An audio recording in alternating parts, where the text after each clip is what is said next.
छवि ललित कमिला कोटिशम नवनील अंबरधारिणी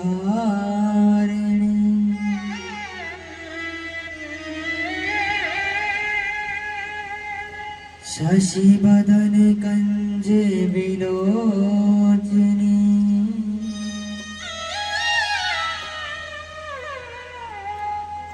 शिर चंद्रिका मृदुहासिनी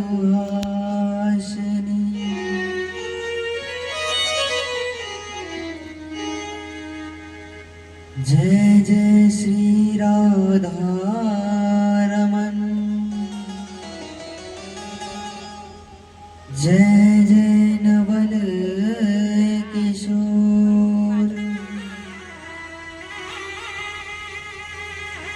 जय गोपी चित चोर प्रभु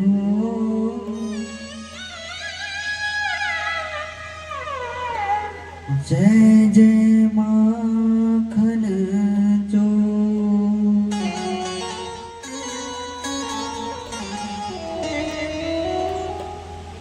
राधे मेरी बात है पिता मेरे घनश्याम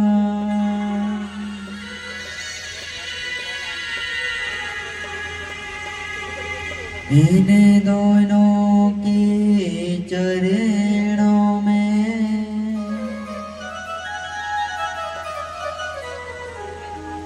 मेरा कोटि कोटि प्रणाम।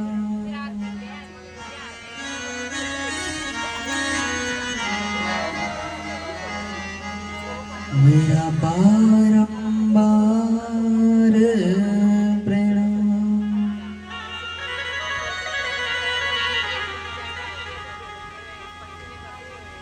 आए हो तो प्रेम से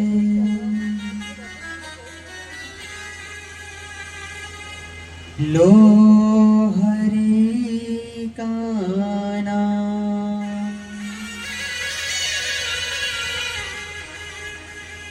सभी भक्तों को दास गोविंद की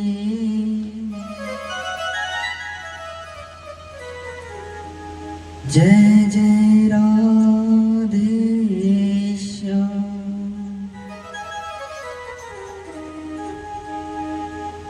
जय जय सीताराम।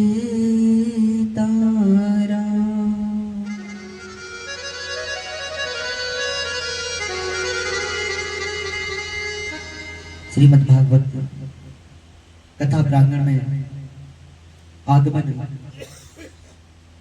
सभी भक्तों को व्यासपीठ की ओर से दास गोविंद की जय श्री राधे, जय जय श्री राधे।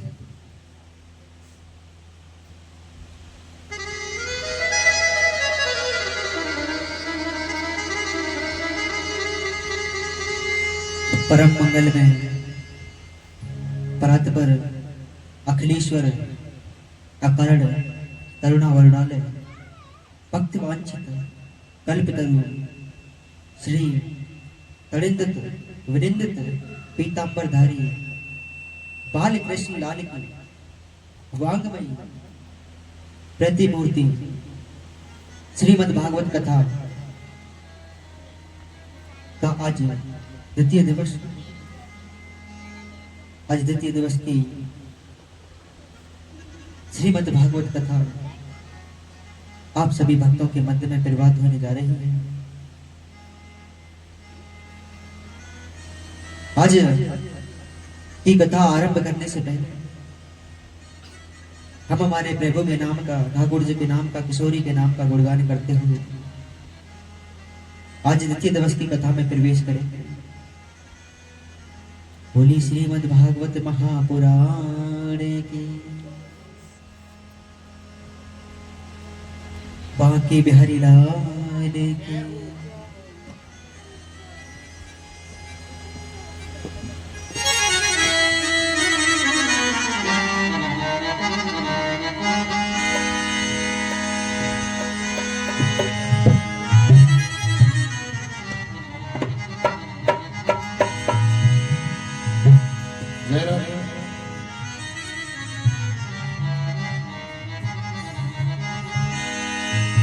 भगवान तुम्हारे दरबार में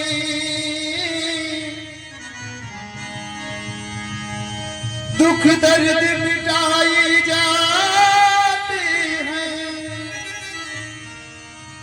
दुनिया के सताई लोग यहाँ सीने से लगाए जाते। जब जीवन दुख से घुर जाता, जब जीवन दुख से गिर जाता है तो प्रभु का नाम याद आता नहीं है।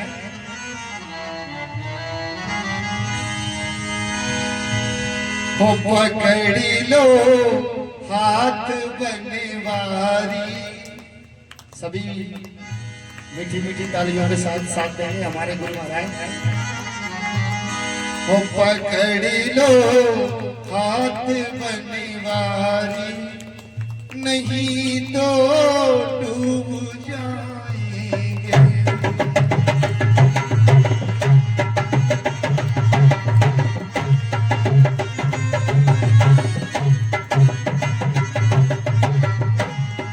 पकड़ी लो हाथ बनवारी, नहीं तो डूब जाएंगे।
तुम्हारे भरोसे ही मेरी गाड़ी, तू जाने मेरा काम जाने।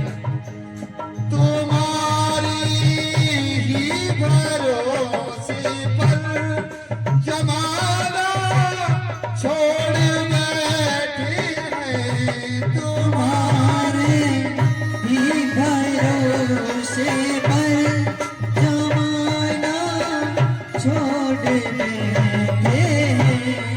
तुम्हारी ही भरोसे पर जमाना छोड़ बैठी है और जमाने की तरफ देखो, जमाने की तरफ देखो, इसे कैसे निभाएंगे।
बोलिए भक्तर भगवान की जय हो। बोलो भागवत महापुराण की जय जी महाराज की जय हो। सभी भक्तों की जय हो। मुनि राधे रानी शरिकार जय हो।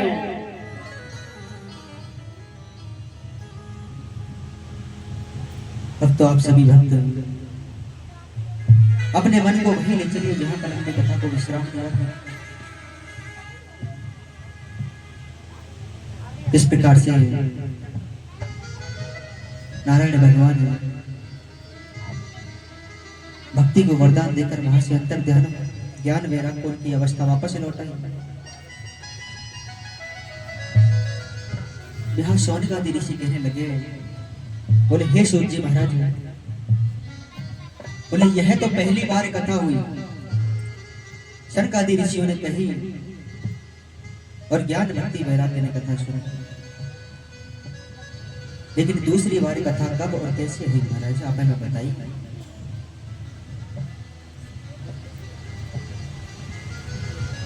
सूत जी महाराज कहने लगे, हे शौनकादि ऋषि, तुंगे भद्रा तटे पूर्वमभूत पानुमम्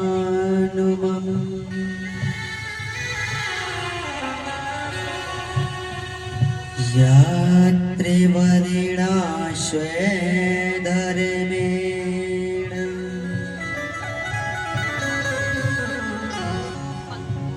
सत्य सत्य कर्म तत्पर।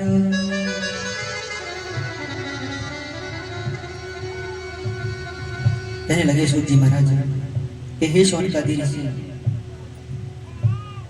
एक बड़ा ही सुंदर नगर था, उत्तम नगर, तुंगभद्रा नदी के किनारे। वहां पर एक आत्मदेव नाम के ब्राह्मण रहा करते थे, बड़े ही विद्वान ज्ञानी सुशील ब्राह्मण, अपना पूजा पाठ कर्म कांड इत्यादि किया करते थे। ब्राह्मण थे आत्मदेव ब्राह्मण।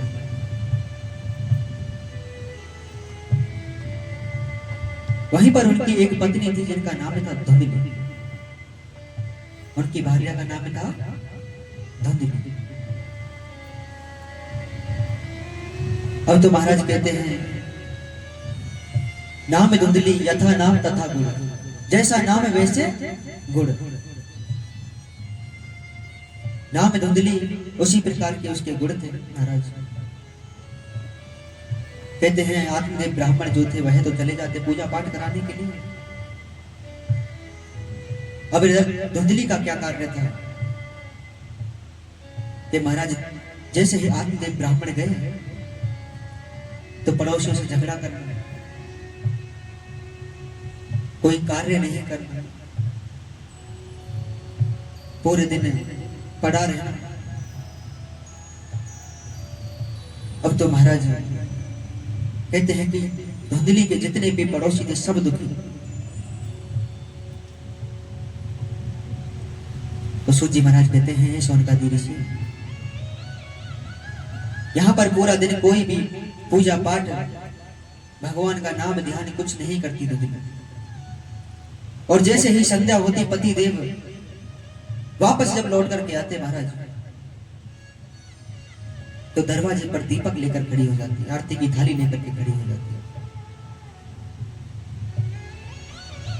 कि महाराज मानो सती सावित्री के बाद दूसरा नंबर धुंधली देवी का ही है।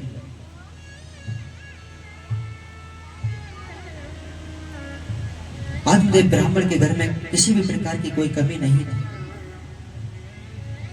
बस उनके एक संतान नहीं थी, संतान की लालसा थी। आत्मदेव ब्राह्मण एक गाय को लेकर के आए, उस गाय के भी कोई बछड़ा नहीं हुआ, वह गाय भी बांझ निकल गई। तुलसी का विरवा लगाते, तुलसी का विरवा भी सूख जाता। बड़े चिंतित आत्मदेव ब्राह्मण, दुखी मन, कहते हैं इतने दुखी हो गए आत्मदेव ब्राह्मण कि विचार किया अब मैं आत्महत्या करूंगा। और जैसे ही आत्महत्या करने के लिए वन की ओर जंगल की ओर जाने लगे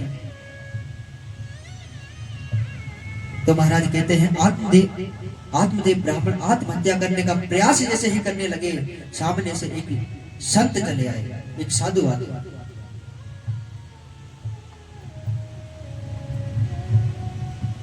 अब तो महाराज सूर्य महाराज कहते हैं, कथम रोदिषि विप्रत्वम्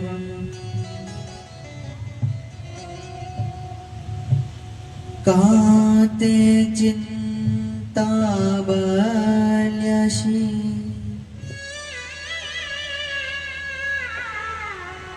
वद त्वं सत्यवरं महा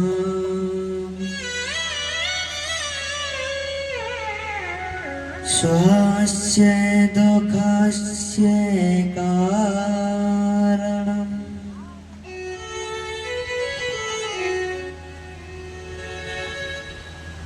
जब संत जन ने देखा एक ब्राह्मण बड़े दुखी हैं, रोदन कर रहे हैं, रो रहे हैं, विलाप कर रहे हैं और आत्महत्या करने जा रहे हैं, तो कहते हैं संतों का हृदय तो कोमल होता है। कोई भी संत नहीं चाहता कि कोई आत्महत्या करे, क्योंकि कहते हैं कि आत्महत्या करना बहुत बड़ा पाप है। आत्महत्या करने वालों की मुक्ति नहीं है।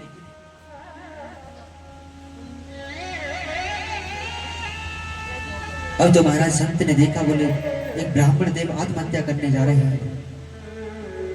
पास जाकर पूछा, हे देव, हे ब्राह्मण देव, क्या कारण है? आप इतना रुदन कर रहे हो, विलाप कर रहे हो, आत्महत्या करने जा रहे हो, उसका क्या कारण है? आप हमें बताइए। अब आत्मदेव ब्राह्मण को तो एक ही चिंता खाई जा रही है, उनके कोई संतान नहीं।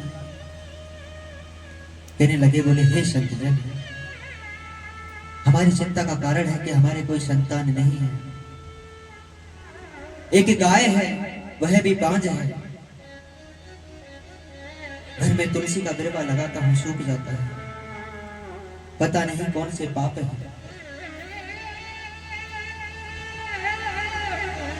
कहते हैं कि संतों का तो कार्य है समझाना, पर आजकल कोई समझना चाहता कहां है? आजकल किसी को समझाने जाओगे ना तो सीधी जमके को, भैया तेरे ज्ञान है, तेरे पास धर के रख। क्योंकि आज कलयुग में हर कोई ज्ञानी है, ज्ञान सुनना कोई नहीं चाहता। एक बार नारद जी महाराज ने वेद व्यास जी से कहा था, बोले आने वाला समय कलयुग है और इस कलयुग में ज्ञान सुनने वाले कम, ज्ञान देने वाले अधिक हैं।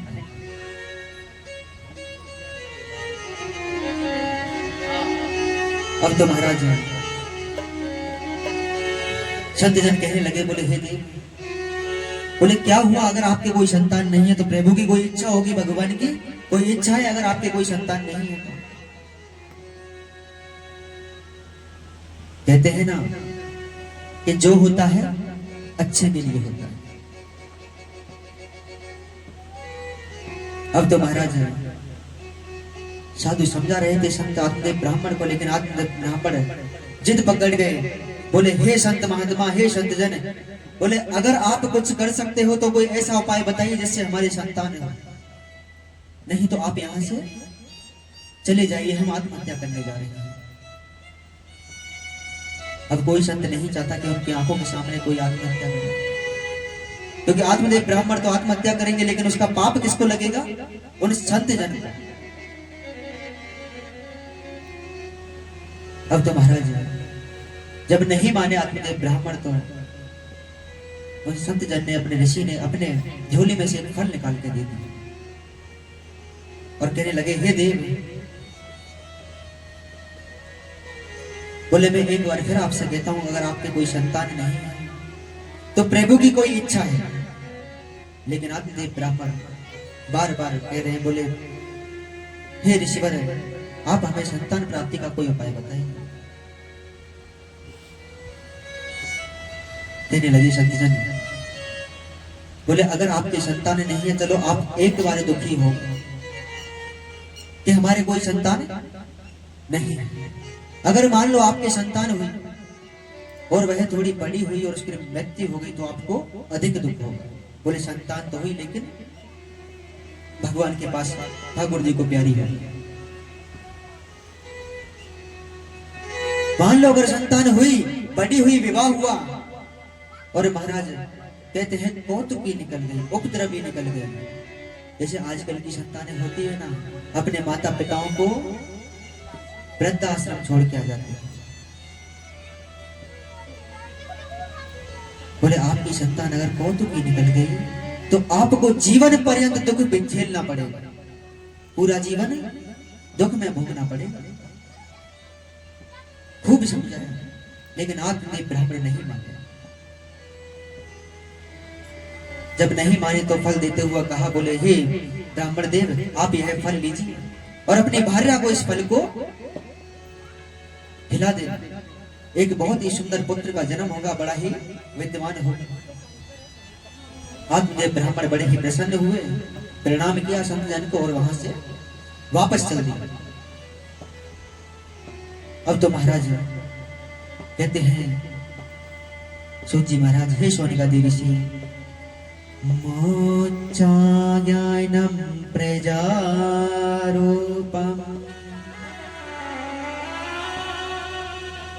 बनिष्ठा कर्मणो गति विवेकम तु समासाध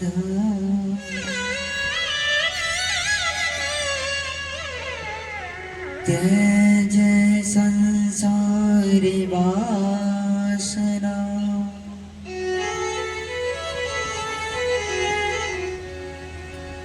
आत्मदेव ब्राह्मण कहते हैं जब पहुंचे अपने वापस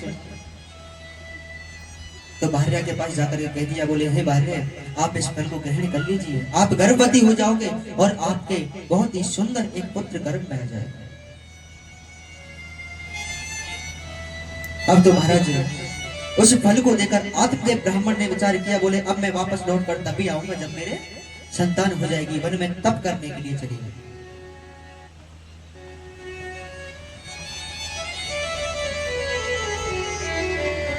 और वन में तप करने के लिए गए तो इधर जो उनकी भार्या थी धुंधली देवी, उस फल को हाथ में लेकर के विचार कर रही है, अगर इस फल को मैंने ग्रहण कर लिया तो मैं गर्भवती हो जाऊंगी, ना कहीं आज आ पाऊंगी, ना कहीं जा पाऊंगी, ना कोई कार्य कर पाऊंगी। बोले 9 महीने कौन इस गर्भ को संभालेगा? तो महाराज कहते हैं उनके पास उनकी बहन आई हुई थी।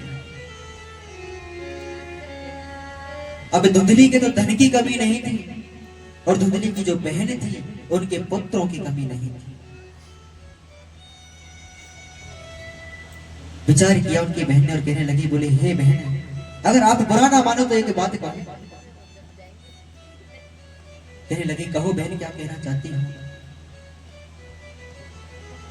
कहने लगी, बोले आपकी धन की कमी नहीं और मेरे पुत्रों की कमी नहीं।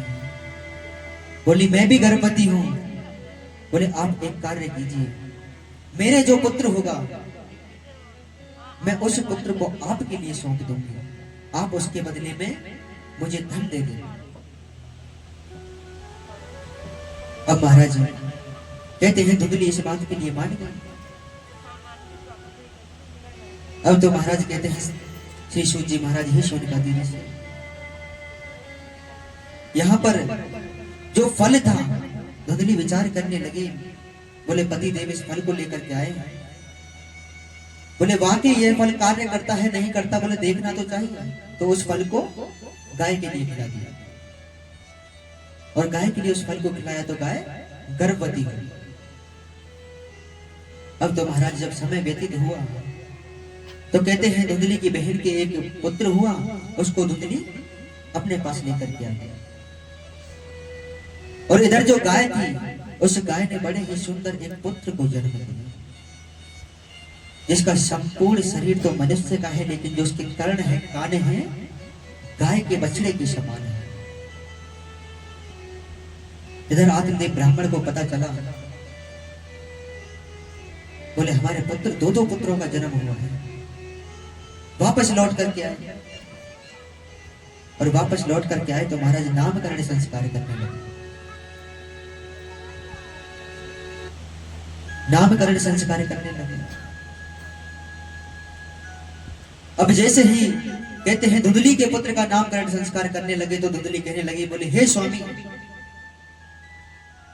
बोले 9 महीने गर्भ में रखा मैंने, दुख सहा मैंने, और नाम मेरे पुत्र का आप रखोगे? कहने लगी, बोले मैं कदापि ऐसा नहीं होने दूंगा। कहने लगी, पुत्र मेरा 9 महीने गर्भ में मैंने रखा है तो नाम भी मैं ही रखूंगा। जैसे आजकल रख दे ना, आजकल मैया डोगरा खुद ही नाम रख ले, नामकरण संस्कार करावे की जरूरत ना पड़े। आजकल आधो अपने नाम में काटे, छोरा छोरी अपने नाम में काटे पीट के और एक नाम बना दे, बोले ये हमारे छोरी छोरा को नाम है। ऐसे ही चल रहा ना आजकल के करवा में नामकरण संस्कार।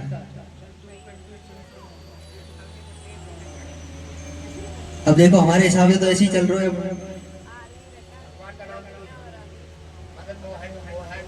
कहीं से काटा 2 अक्षर, कहीं से लिए 4, कहीं से लिए बोले ये नाम बन गया, हो गया नामकरण संस्कार। अब बोले नामकरण संस्कार कराएंगे, पंडित जी बुलाने पड़ेंगे, ब्राह्मण देवता बुलाने पड़ेंगे। बोले कौन इनको दक्षिणा देगो, कौन है देख झंझट करावे को घर पे। अब कछु करेंगे तो रिश्तेदारों बुलाने पड़ेंगे, 2 4 5 दिन को जमाना पड़ेगा। अब कोई ना कर लो चाहे, अब तो खुद इधर ले नाम चिंटू पिंटू।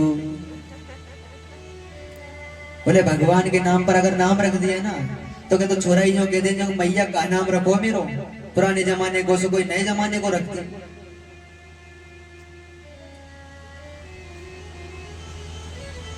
देखो नाम की भी बड़ी महिमा है, अंत समय में यह नाम ही कल्याण करने वाला है। जिस प्रकार अजामिल डकैत का डाकू का कल्याण किया था ना उसके पुत्र का नाम था नारायण। अब देखो संसार का जीव माया में फंसा हुआ है, अंत समय आता है तब भी भगवान को याद नहीं करता, तब भी मुख पर नाम होता है, बोला मेरे बेटी को बुला दो, मेरे बेटे को बुला दो। तो कम से कम अंतिम समय में अपने पुत्र पुत्री का नाम भगवान के नाम पर रखेंगे तो अंतिम समय में उनको एक बार तो पुकारेंगे। क्या पता स्वयं ठाकुर जी आ जाए लेने के लिए, यमराज के दूत ना आकर भगवान के पार्षद आ जाए लेने के लिए। पर अब तो ये मौका ना है हमारे पास, रखे काते उन्हें बांके बिहारी लाल की जय हो। अब तो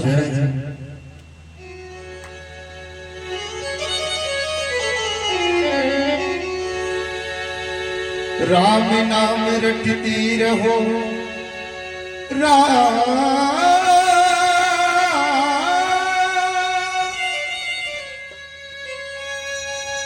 राम नाम रटती रहो, धरी रहो मन धी,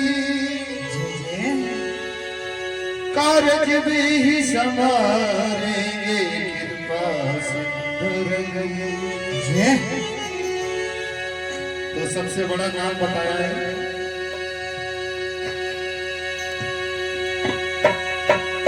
हो अंत में यही आएगा पीर का,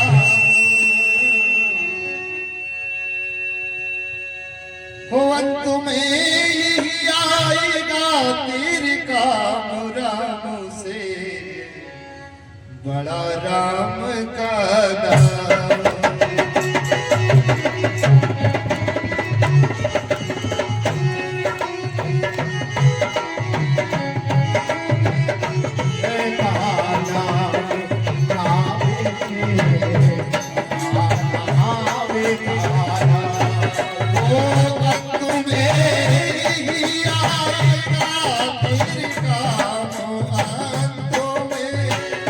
यही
श्रीमद् भागवत महापुराण जय हो राधे रानी शरिका जय हो जय जय श्री राधे। अब तो महाराज श्री सूत जी महाराज कहते हैं कि हे शौनकादि ऋषि, यहाँ पर धुंधली कहने लगी, बोले अहम धुंधली अस्ति, बोले मेरा नाम धुंधली, इसलिए मेरे पुत्र का नाम होगा धुंधकारी। अपने पुत्र का नाम रखा धुंधकारी। इधर महाराज जो गाय से एक पुत्र का जन्म हुआ था उसका नामकरण संस्कार करने लगे आत्मदेव ब्राह्मण। कहने लगे, बोले संपूर्ण जो शरीर है वह मनुष्य का है और कान गाय के बछड़े के समान है, इसलिए इस पुत्र का नाम रखता हूं मैं गौकर्ण। बोलिए गौकर्ण जी महाराज की जय हो। गौकर्ण नाम रखा। अब तो महाराज धीरे धीरे दोनों पुत्र बड़े हुए, पाठशाला पढ़ने के लिए भेजा गया और विद्या प्राप्त करने के लिए जाते तो महाराज कहते हैं 2 4 5 दिन तो साथ में गए दोनों भाई। कहते हैं फिर धीरे धीरे गौकर्ण जी महाराज तो विद्या के लिए पढ़ने के लिए जाते, लेकिन धुंधकारी रास्ते में रुक जाता और रास्ते में रुक जाता महाराज तो कहते हैं पक्षियों को मारने लगा, जीव जंतुओं को मारने लगा। धीरे धीरे कहते हैं महाराज पक्षियों को मारकर उनका भक्षण करने लगा। गौकर्ण पंडितो ज्ञानी धुंधकारी महाखल। अब तो महाराज कहते हैं राक्षस हो गया, जीव जंतुओं को मारकर भक्षण करने लगा, खाने लगा, मदिरा पान करने लगा और धीरे धीरे जुआ खेलने लगा। और जब जुआ खेलने लगा तो महाराज कहते हैं माँ के पास आता, माँ से धन मांगता और कहते हैं माँ से 10 मांगता, माँ 100 देती। अब देखिए कहते हैं ना कि महाराज अपने पुत्रों को बिगाड़ने में किसी और का हाथ नहीं होता, अपने माता पिता का हाथ होता है। जो आजकल वृद्धाश्रम छोड़ आते हैं ना अपने माँ पिता को, माता पिताओं को, उसमें कमी हमारी होती है कहीं ना कहीं, क्योंकि हम उनको अच्छे संस्कार नहीं दे पाए। कभी भी उनसे कोई रोक नहीं लगाई।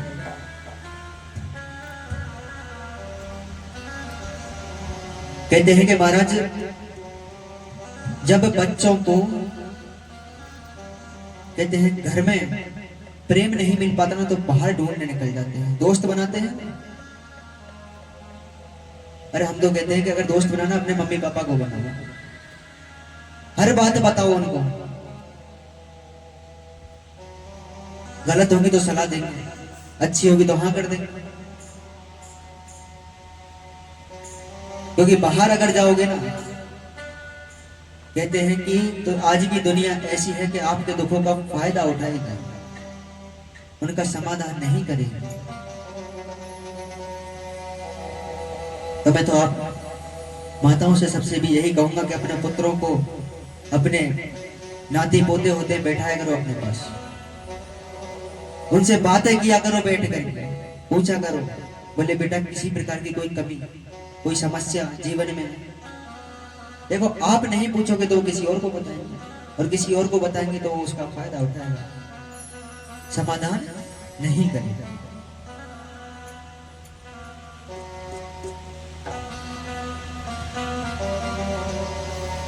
श्री सूत जी महाराज कहते हैं हे शौनकादि ऋषि,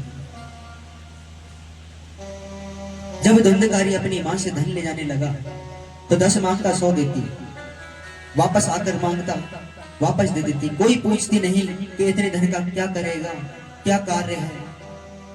जैसे आजकल ना पूछे ना, बच्चा हमें 10 रुपया दिए, बोले 100 को ले जा। पूछते हो बच्चों से क्या किया, बोले समय कौन के पास है, है समय, आपसे पूछ रहा हूँ मेरी मैया, है किसी के पास समय मास्टर जी?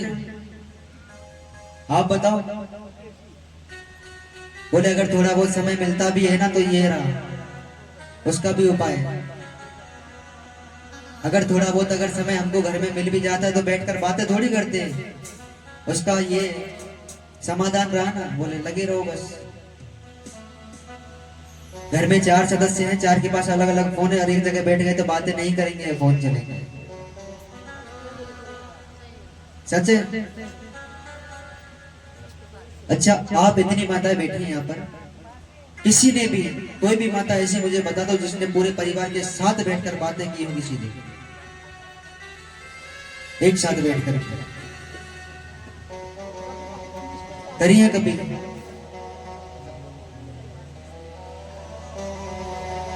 बोले बच्चे फ्री होते हैं तो हम नहीं होते, और सब फ्री होते हैं तो मोबाइल फ्री नहीं होने देता। फिर बोले लगे रहो बस। क्यों गुरु जी, सही बात है। देखो मोबाइल बनाया गया हमारे अच्छाई के लिए, लेकिन हम तो दुरुपयोग कर रहे हैं उसका। तो मैं तो एक निवेदन मेरी मैया ने ई गरम हो के कम से कम अपने बच्चा ने बैठा के पूछे करो। नहीं तो देखो कहते हैं कि जैसे गर्म करोगे भोगने हमको, और यही भोगने कहीं और जाकर नहीं भोगोगे। जैसे संस्कार आप बच्चों को दोगे वैसा ही आपके बच्चे आपके साथ करें। बोली राधे रानी सरकार। अब धुंधली ने कर्म कैसे किए? कोई पूजा पाठ नाम ध्यान कुछ नहीं करते, पड़ोसियों से लड़ाई झगड़ा, जैसे कर्म किए। अब समय आ गया भोगने का। अब तो महाराज कहते हैं कि धीरे धीरे धन ले जाने लगा। जब धन खत्म होने लगा धुंधली के पास, तो कहते हैं कि माँ भी कब तक देगी? भाई एक समय तो आएगा जब अकल ठिकाने आएगी, कभी तो आएगी।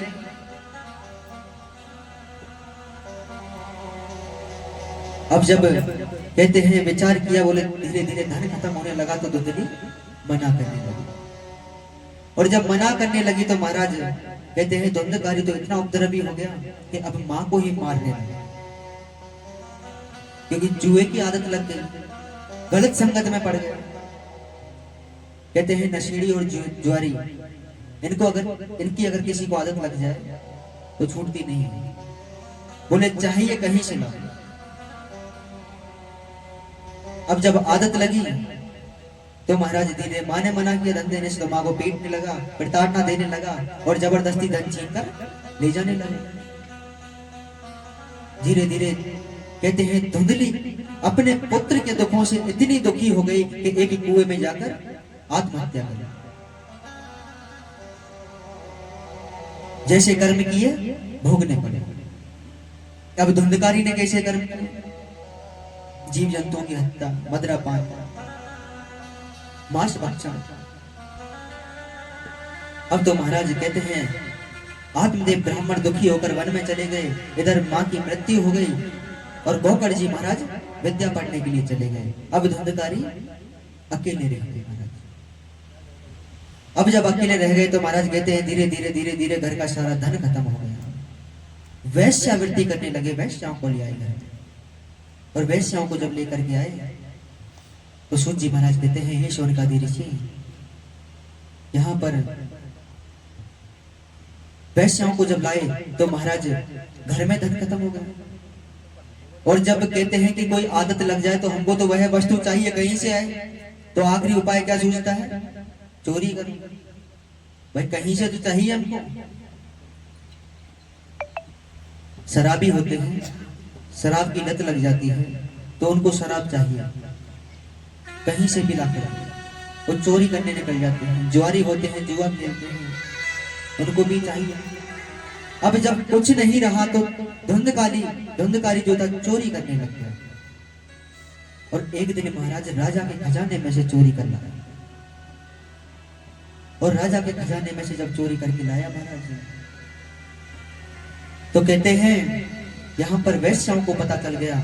और वैश्याओं को जब पता चला तो वैश्याओं ने विचार किया, बोले यह तो राजा के खजाने में से चोरी करके लाया है, अगर राजा को पता चला तो इसके साथ साथ हमको भी मृत्यु दंड दे दे।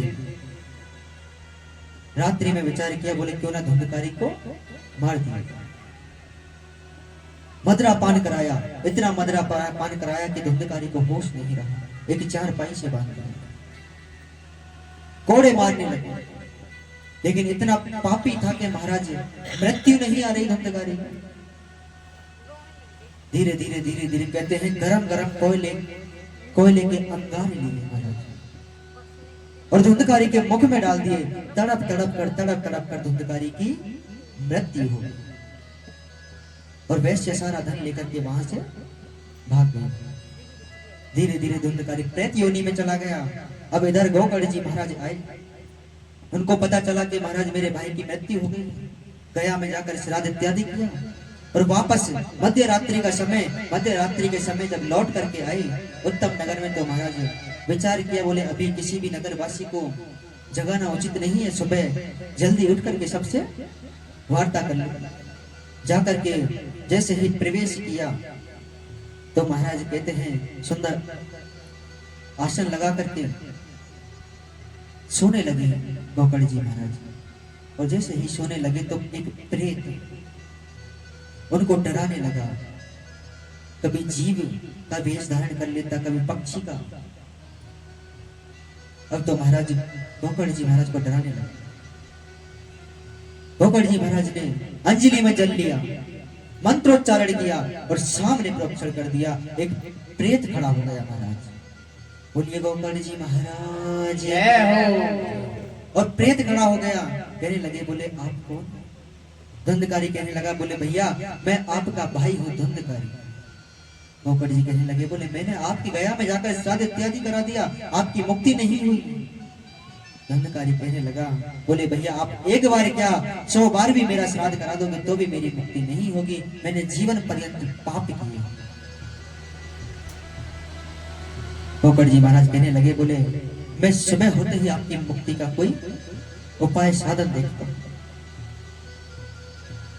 अब तो महाराज गोकर्ण जी महाराज त्रिकाल संध्या किया करते थे। त्रिकाल संध्या यानी 3 समय पूजा पाठ। 3 समय पूजा पाठ। तो कहते 3 समय तो सब कर लेते हैं पूजा पाठ, करते होंगे ना, 3 के 4 समय भी करते होंगे। पर त्रिकाल संध्या कहते हैं कि नियमित रूप से जिस समय रोजाना पूजा होती है, जिस विधि से जिस रूप से होती है, उसी रूप से उसी विधि से रोजाना पूजा, उसे कहते हैं त्रिकाल संध्या। अब हम तो पूजा ऐसे करते हैं, आज 12 बजे कर ली, कल 1 बजे, 2 बजे, 3 बजे, ना तो समय फिक्स रहा ना विधि। आज कोई चीज वस्तु कम है, आज कुछ कम है, आज कुछ कम है। तो कहते हैं जो त्रिकाल संध्या क्या करते हैं उनकी बात देवता भी सुनते हैं। प्रातःकाल उठ करके स्नान किया और नगर में भ्रमण के लिए निकले तो भास्कर भगवान आ रहे थे, सूर्य देव। उनको रोक लिया, उनसे विचार करने लगे। बोले हे भास्कर भगवान, हमारे भाई की मृत्यु हो गई है, प्रेत योनि में है, उनकी मुक्ति का कोई उपाय बताओ। तब सूर्य नारायण भगवान ने कहा, बोले हे गोकर्ण महाराज, बोले आप श्रीमद् भागवत सप्ताह पारायण कीजिए। श्रीमद् भागवत सप्ताह पारायण कीजिए। तो महाराज कहते हैं सप्ताह पारायण? बोले हाँ सप्ताह पारायण, क्योंकि श्रीमद् भागवत कथा होती है, एक तो महापारायण 1 महीने की होती है, एक सप्ताह पारायण 7 दिन की होती है। वैसे देखो अगर भागवत विधि से अगर हो तो 1 महीने के 1 साल में भी पूरी ना हो, क्योंकि चारों युग हैं, सतयुग, त्रेता, द्वापर, कलियुग। जब चारों समय अब बीतते हुए आ रहे हैं, जब इतना समय लग गया तो 1 साल में कहाँ पूरी होगी। एक होती है 1 माह की, 1 महीने की, पर लोगों के पास तो 7 दिन का समय नहीं है सुनने का, तो 1 महीने तो बहुत बड़ी बात है। धीरे धीरे 3 दिन की रह जाएगी अब श्रीमद् भागवत कथा, क्योंकि समय नहीं है ना हमारे पास। अब हमने कथा का समय रखा था 2 से 5, तो 2 बजे कोई आता नहीं है, फिर हमने सोचा 3 से कर देते हैं। 3 से किया तो भी माताएं नहीं आती, बताओ कितनी सी आती है। आपके लिए कूलर, पंखे सबकी व्यवस्था कर रखी है।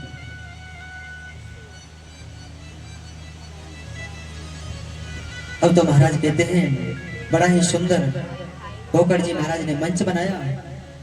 मंच बना करके भागवत कथा, श्रीमद् भागवत कथा आरंभ करने लगे।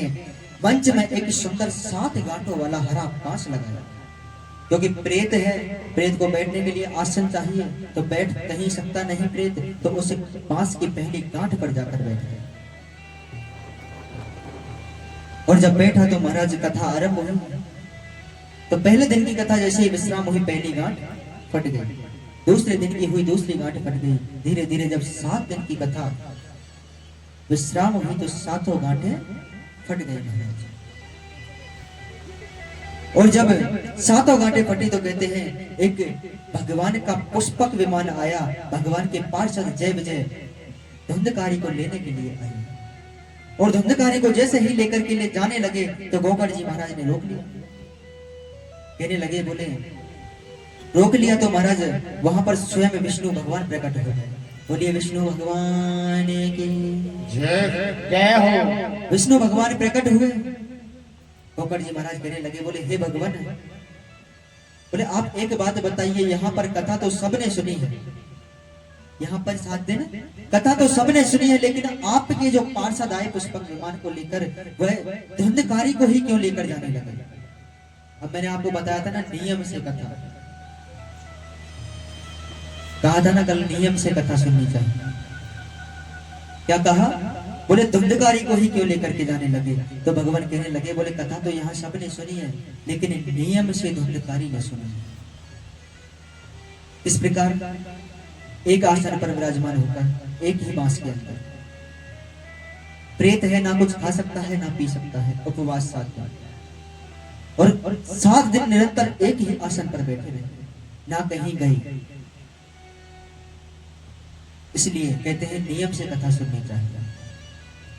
जब गोकर्ण जी महाराज ने सुना, बोले नियम से, तो कहते हैं इन सारी बातों को ध्यान में रख करके दोबारा श्रीमद् भागवत कथा कराई गई। और दोबारा जब कथा हुई तो महाराज सबने नियम से श्रवण पान की, और भगवान का पुष्पक विमान सबको लेने आया और अपने वैकुंठ धाम ले गए।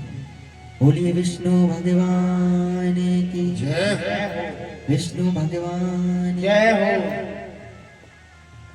जय राधे राधे।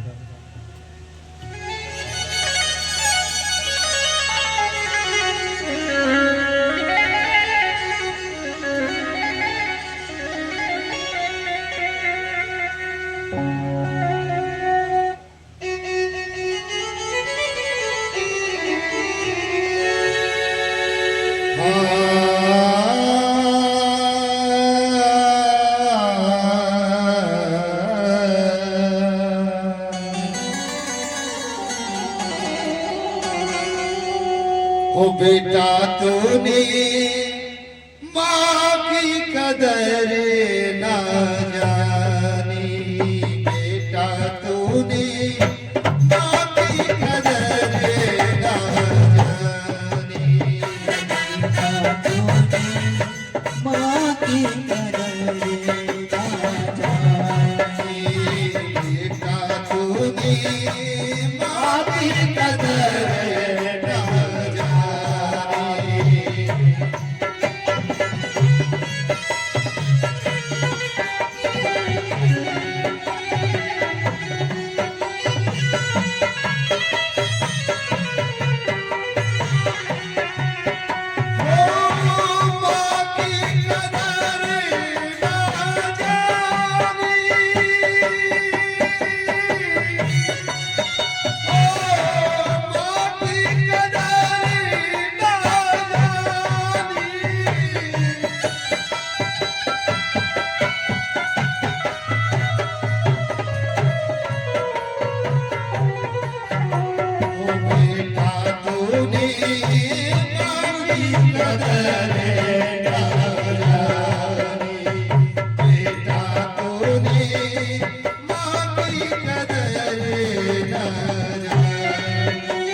तुझे गर्भ में रखे सारे दुख सुख झेले हैं, 9 महीना तुझे गर्भ में रखे सारे दुख सुख झेले हैं।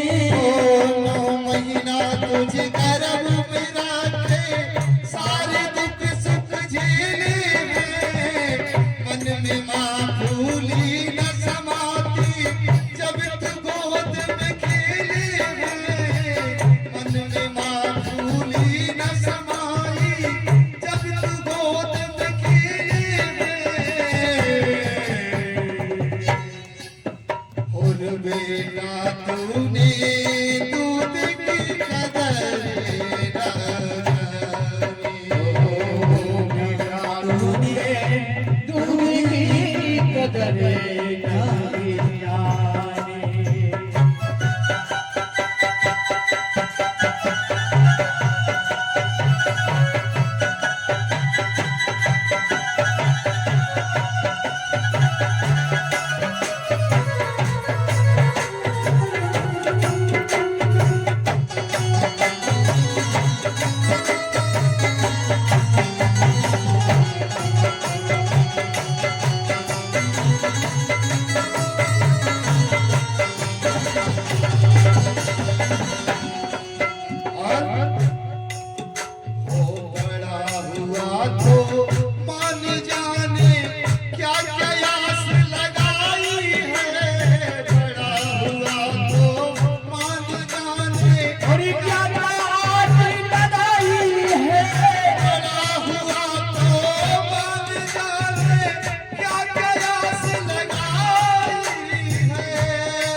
बोलियो मैया रानी की जय हो।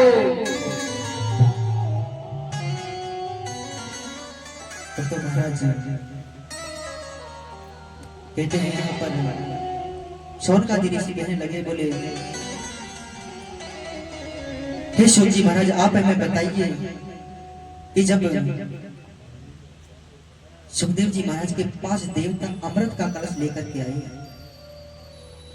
तब भी सुखदेव जी महाराज ने उनको श्रीमद् भागवत कथा श्रवण पान नहीं कराया। तो यह सुखदेव जी महाराज कौन है और उनका प्रादुर्भाव कैसे, आप हमें बताइए।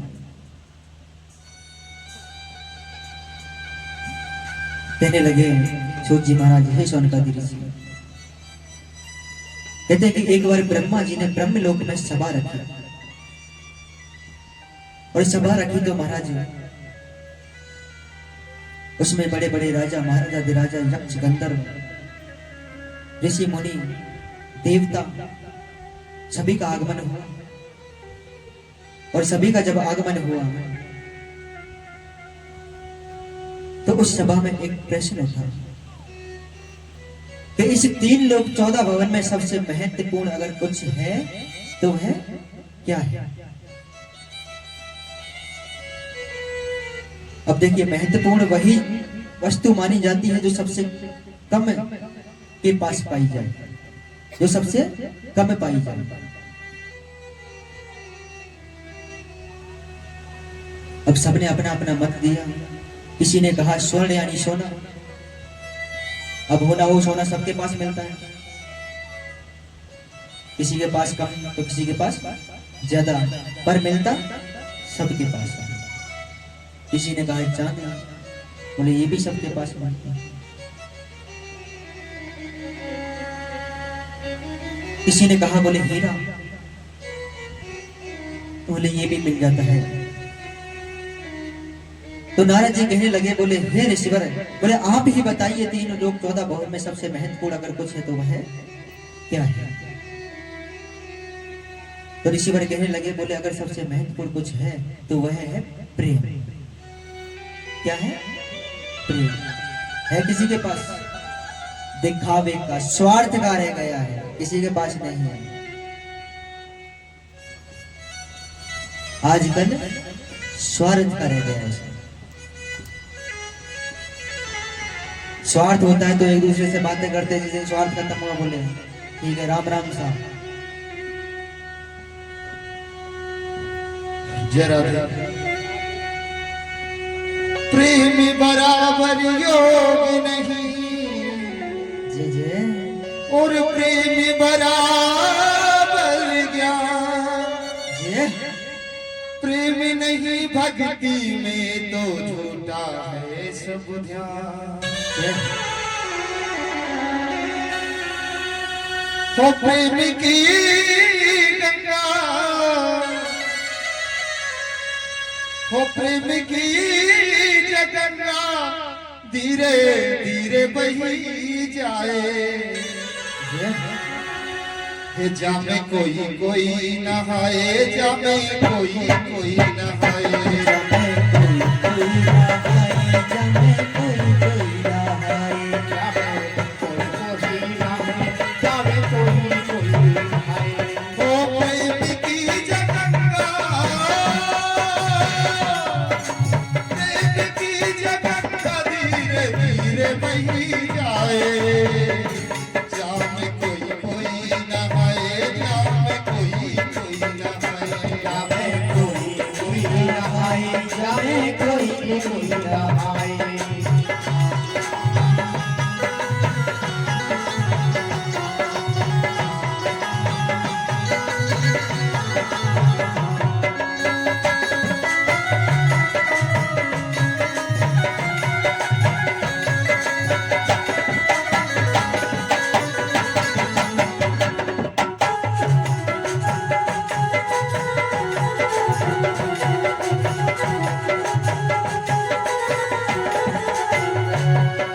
भक्तों ने नालई और संतों ने नालई, भक्तों कोई नहाई और संतों ने नहाई, भक्तों ने नालई और संतों ने नालई। नहाई और संतों ने नहाई।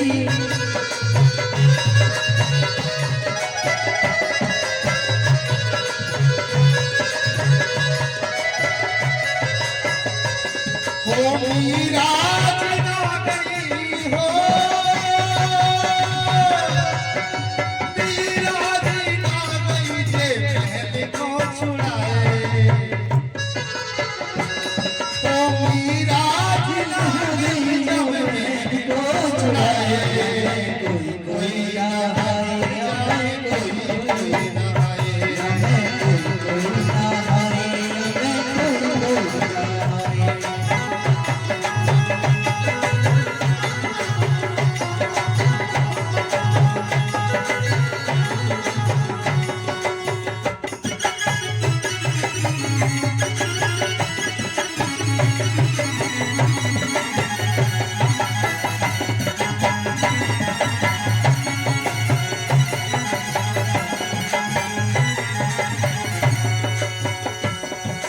हनुमत जी ना गए और नारद जी ना गए, हनुमत जी ना गए और नारद जी ना गए।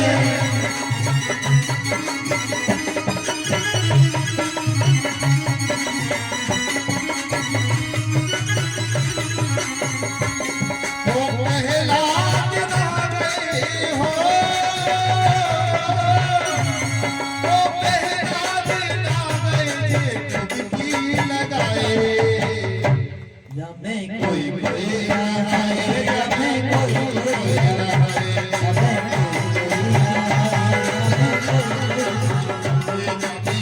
कोई नहाए, जामे कोई कोई नहाए।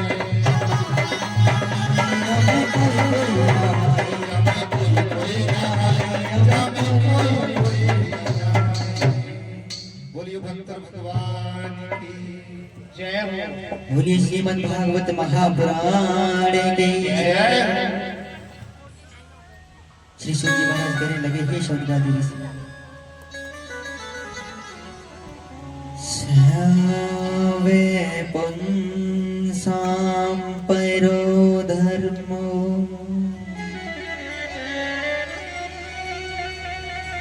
यतो भक्तिरुद्वाच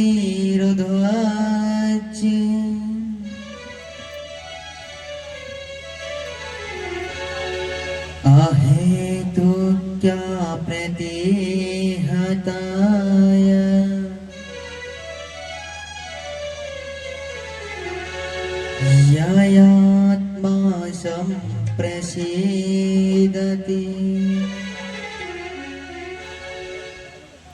अब तो महाराज जब कहा कि सबसे महत्वपूर्ण है प्रेम,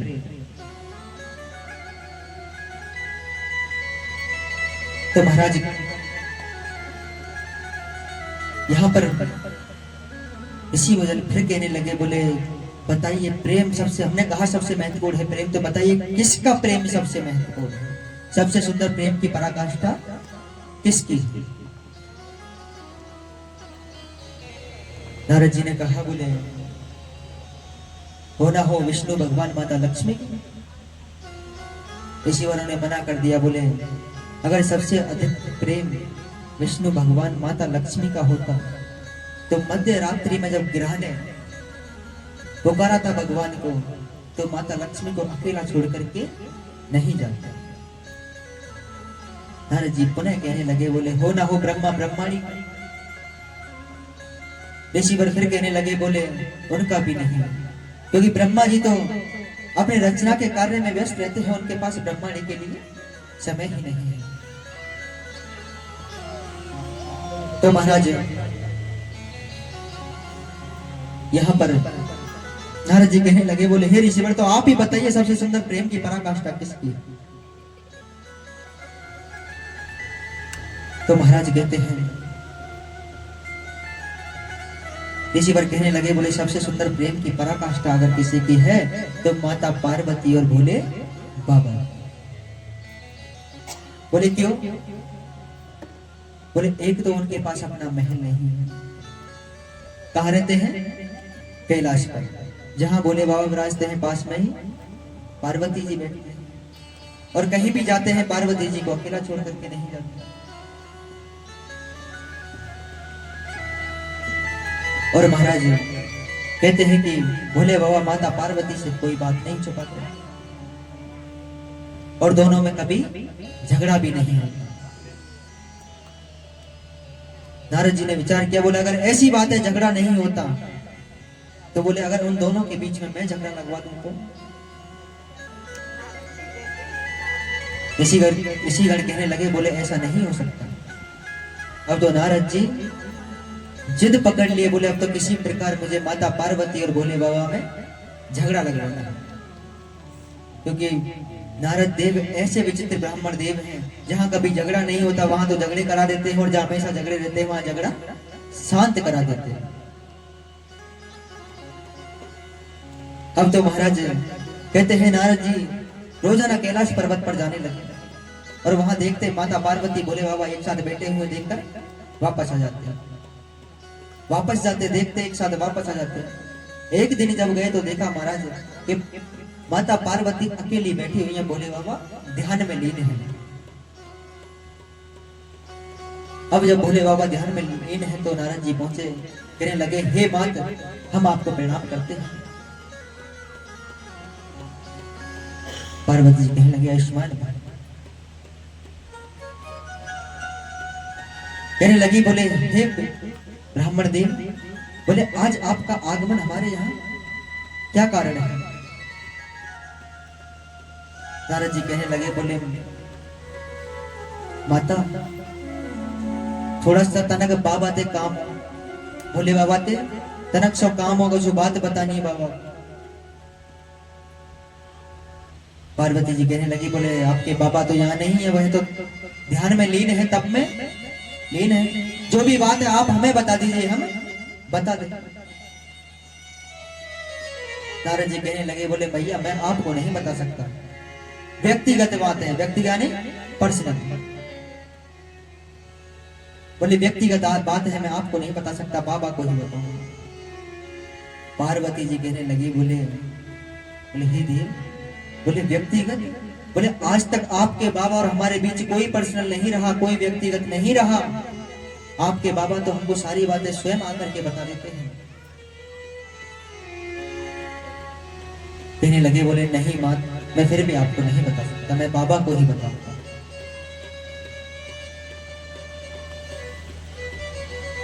अब तो महाराज कहने लगे, यहाँ पे माता पार्वती बोले आपके बाबा हमसे कुछ नहीं छुपाते, सारी बातें हमको बता देते हैं। यहाँ तक कि कहते हैं कि गुरु द्वारा दिया हुआ मंत्र कभी किसी को नहीं बताना चाहिए, अपनी पत्नी बच्चे किसी को नहीं बताना चाहिए, लेकिन आपके बाबा ने तो गुरु के द्वारा दिया हुआ मंत्र भी हमें बता दिया।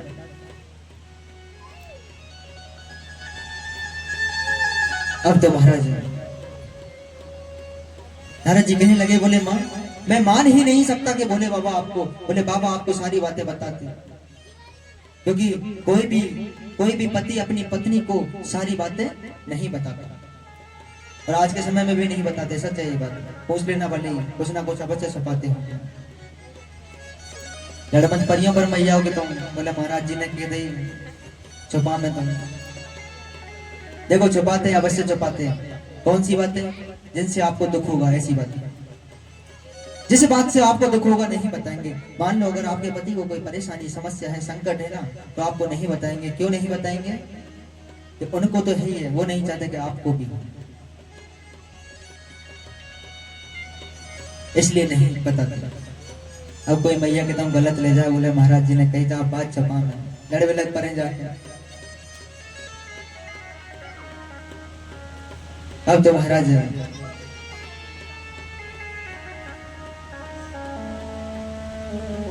कहते हैं श्री सूत जी महाराज,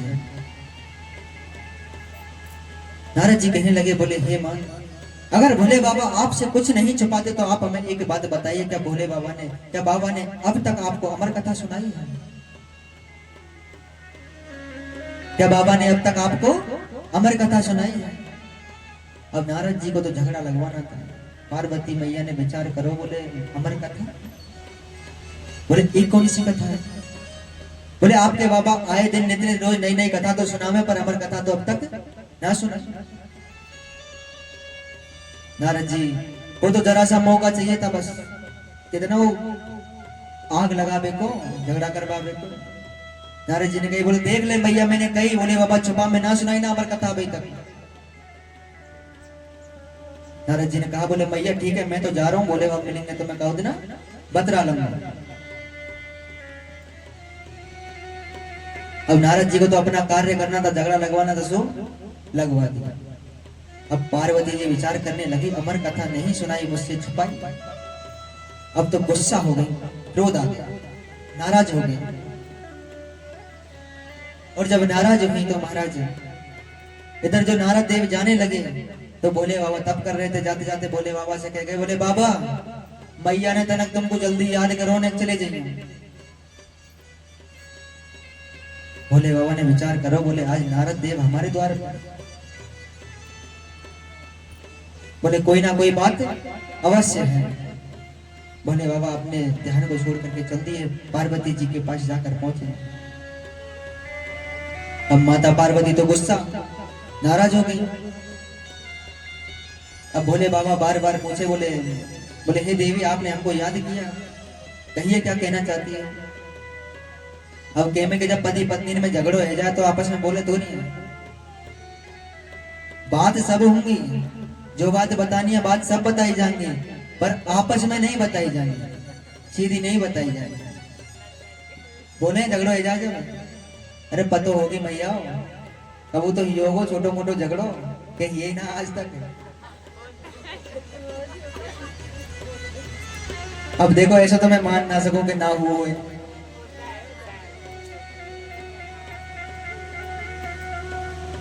अब कहते हैं कि महाराज अब बातें नहीं हो रही, माता पार्वती भोले बाबा पूछते हैं, कोई जवाब नहीं देती, नाराज है।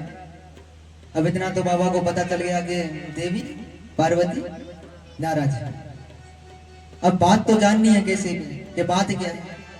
अच्छा तो मैं तुम में झगड़ो हो जाए तो कैसे बतरा मैं तुमको, समझौता हो तो है तो होगो, सुलह तुम्हारी कैसे हुए। अब आपको तो अनुभव होगा लड़ाई झगड़े का, मेरी तो शादी नहीं है, मुझे तो पता नहीं। अरे एक आध भैया बोलो तो सही, बाबू जी आप ही बताते हो, आप सब शादीशुदा बेटे कैसे करें बात लड़ाई जाए जब। एमआर साहब अरे आप तो अपना अनुभव बताते हो, कैसे है सुलह आपकी।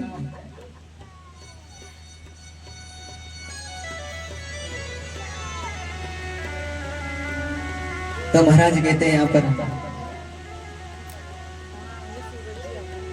जब पार्वती मैया भोले बाबा से बातें नहीं कर रही, अब तो महाराज भोले बाबा कहते हैं बात करी जाए किसी प्रकार।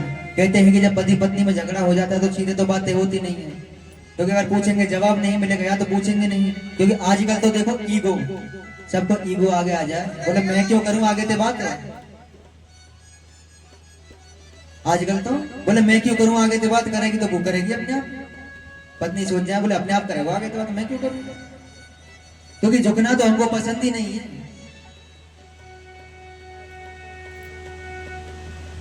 और देखो देख तो मैं हूं समझो कि बेचारे पति आके मनाते होंगे पत्नी ने, पत्नी तो ना जामे मुंह लगे, क्योंकि ना मनाएंगे तो शाम को रोटी ना मिलनी।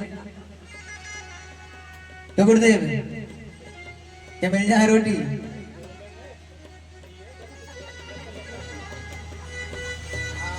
भाई शाम को भोजन तो करना है, ना मनाएंगे तो ना, तो पत्नी कह देगी मेरा के चून और बना ले जाके अपने आप, हमारे बस की ना बना वो।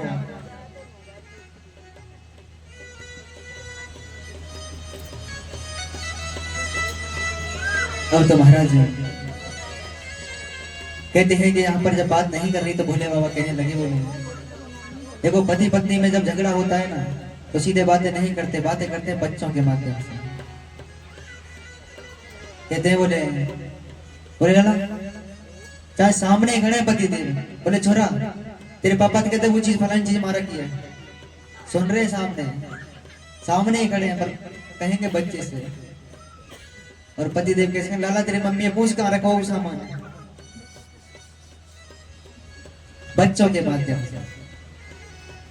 अब भोले बाबा ने विचार किया, बोले ऐसे तो नहीं कह रहे। तो भोले बाबा कहने लगे, बोले आज कार्तिक गणेश कहीं दिखाई नहीं दे रहे, कहाँ गए। अब नाराज मैया पार्वती गुस्से में कहने लगी, बोले मुझे क्या पता, मैं क्या उनके साथ घूमती, गए होंगे कहीं।